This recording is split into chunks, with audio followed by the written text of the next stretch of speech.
remember, regional banks are not equity investors in real estate. They are lenders.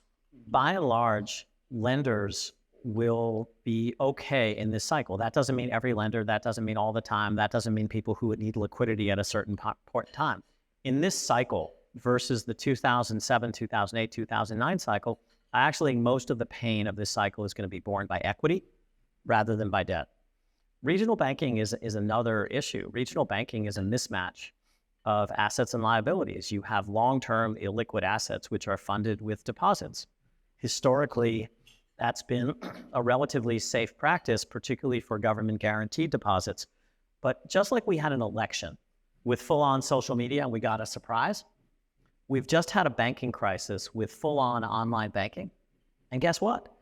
$42 billion can leave a bank in 4 hours without a line. It's not a US phenomenon. This is a worldwide phenomenon. Okay, so if that's true, ultimately is the banking business as we know it fundamentally broken, which is to say that if the deposits really can leave that fast, there is no way, there is no plausible solution I don't see to insure those deposits unless you are going to let all of that money sit in those banks, and what that ultimately would do to the rest of the credit system in America and everywhere else, and economic growth would be even worse. So what do you do? I do think that on the margin, banks will not be as good holders of assets. But this is by design. Where does credit come from? How much credit do we need? Credit is related to GDP. In 2008, the country, the financial markets were staring into the abyss, and regulators, government, the industry made a fundamental choice. Do we allow credit to be supplied exclusively by the banking system?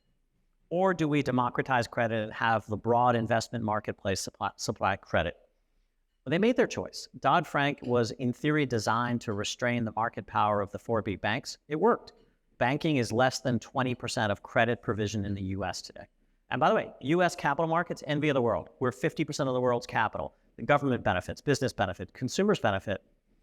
I just think now with this notion of banking instability, and I do mean instability on the margins, I think we will see a fundamental change in regional banking over time. If you think about the economics of the business, regional banks pay more for their deposits than the big money center banks. They're now going to pay more for debt and equity, at least for a period of time. Their regulatory costs are going up.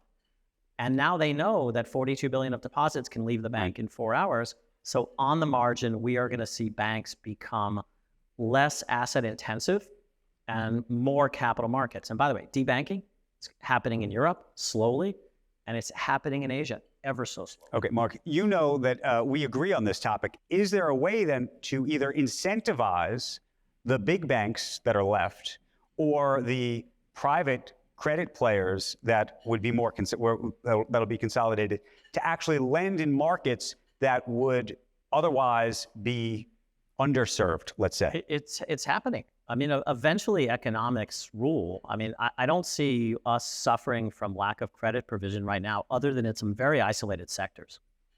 There's plenty of money. People may not like the cost because we are all anchored. We're anchored to what's been going on. Right, no, but so at minimum, the cost is then a lot more. Well, the cost is more for everything. We get inflation. We've had interest rate inflation too. That does not mean there's not credit availability. It just means that we're paying more for our money. You asked about a fundamental view. Are values low today? No. Are interest rates high today? No. Are spreads wide today? No. Fundamentally, I think we're actually normal. Unfortunately, we've anchored ourselves to a decade of abnormality. And it's taking us and taking consumers and it's taking businesses a long time to de-anchor.